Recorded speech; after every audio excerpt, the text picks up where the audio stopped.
The trailer and screenshots for Winkeltje the Little Shop shows it off as this lovely, casual shop building game, but from my experience, it's a far different story. This game is a sweatshop, and you are the only worker who must buy, sell, craft, and grow an assortment of items in order to repay a debt left behind by your bastard family that set up a deal with the local debt collectors so that you had to pay them off every week, and every week you would owe them a larger sum of money than the last. Until after 20 successful payments, the debt is clear. They must have really hated you. When you begin, there are some minor character customization options, not many, but enough to slightly satisfy you while teasing you with other cosmetic unlockables. But that's not the focus here. Paying off your debt is, and good luck. To start out, you've got to purchase some items either from a trader or from your counter in order to get stock to sell in your store. It's 99.99% of the time cheaper to buy from a trader, but you are limited to the items they arrive at your store with. Whereas the counter is generally more expensive with hiked up prices, but every item currently available to you in the game is presented there to buy. Typically,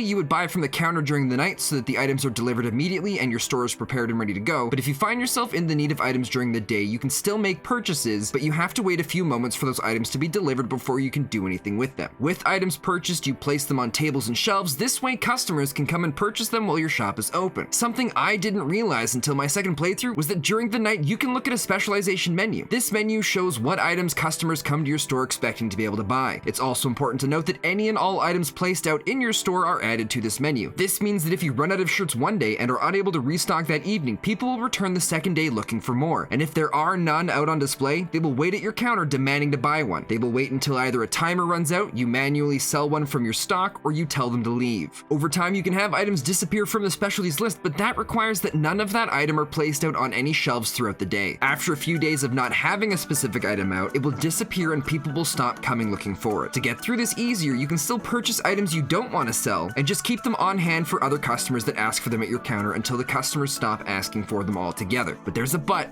and it's a big one, and it's that once you have enough items in your specialty section, and really pay attention to this, it seems that customers just come to expect to find all other items from that specialty in your store. If you sell a lot of blacksmithing tools, eventually you will be caught by surprise when someone shows up asking, "Hey, you got any axes?" And you're sitting there going, "What? I didn't even know I could make axes." So you got two choices, either get some axes now or tell them to bugger off so you can worry about getting some axes later. It may seem like it's not that big of a deal dismissing customers at the counter, but it hurts you in the long run. Customers show up at your store with a list of items they want to buy, and they follow that list in order. If you dismiss them, then they leave and they stop buying things from their list. So you could be missing out on a lot of sales if people keep coming asking for specific items that you don't have. It's a difficult balancing game to play. The images and trailers showcasing the game, they threw me off because their stores look magnificent and full of detail with cosmetic items, while I could barely scrape by with the bare minimum and could never afford to make my shop look good. It's also probably because in my first playthrough, I bought everything I could that was cheap because I thought, buy low, sell high. What could go wrong? Because at that time, I did not know or understand the specialty grouping, so people kept coming back to my store saying, "Hey, I want this. Do you have this?" I'm like, "No, I didn't have that yesterday, and I'm not gonna have it today."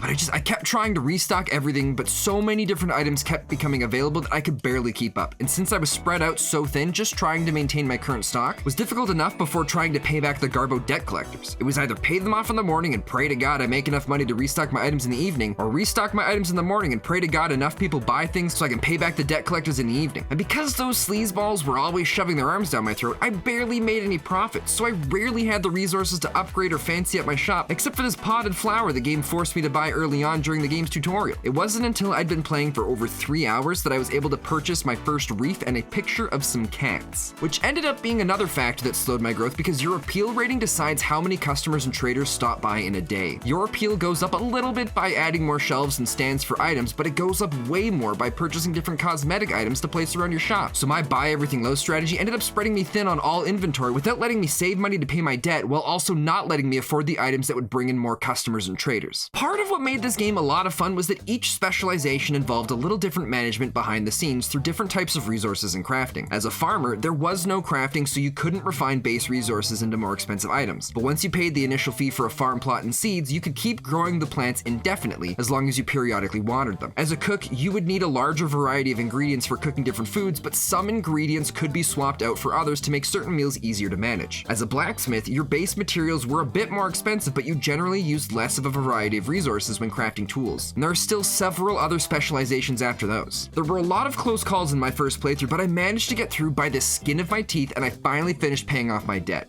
And after that, I was left on my own. My debt was gone, so the ridiculous amount of owed money was no longer holding me back. All the money now went straight back into the store instead of the greasy lined pockets of those trash monsters that kept coming back for more of my money. But now with my debt gone and the newfound confidence in the lessons I've learned, I started a new game and set it to the hardest difficulty, deciding I would specialize in only one category so I could test the limits of specialization and just see how it goes. And when you start out this game, pick one specialization and go with it. It gives you the breathing room to experience the game properly and its different mechanics. Once you feel comfortable with everything, then move into others. Even with the hardest difficulty making everything you try to buy more expensive, everything you sell selling for less, and that the days are shorter, which means less customers can come and visit and buy things, I still had an easier time than with my sell everything approach in my first playthrough. I only had one close call in my second playthrough, and it was because I didn't pay enough attention to the days and I used up all my money the night before I was supposed to make my next payment. For the most part, I was loaded in cash. I was able to purchase more storage items, which I guess I should probably talk about. You see, inventory space is limited in the game, and to increase it, you need to purchase different pallet sizes to add more room. The higher the difficulty, the less of an increase each pallet gives you. That's pretty much everything there is to know about it. But yeah, specialization made the game a lot more manageable. People came in expecting only items from that specialization, which meant I only needed to keep stocked up on the resources required to craft those specific items. I made a killing off of it. I was even able to purchase a lot of cosmetic items, which led to more people buying things, which led to selling more things, which led to making more money to buy more cosmetic things, and the cycle continued. I haven't finished paying off my debt in this playthrough yet, but I'm pretty darn close, and I'm not even worried about it. I am the god of blacksmithing. I don't know how to pronounce this game properly, but in a score of should you, I give Winkeltje the Little Shop a lawsuit filed against your character's parents for leaving you with the worst possible kind of debt imaginable. What kind of parents would ever do this? Seriously, that letter they sent at the beginning of the game was a lie. But that's not really a score. Nah, whatever. I give it a great big apple pie out of 5.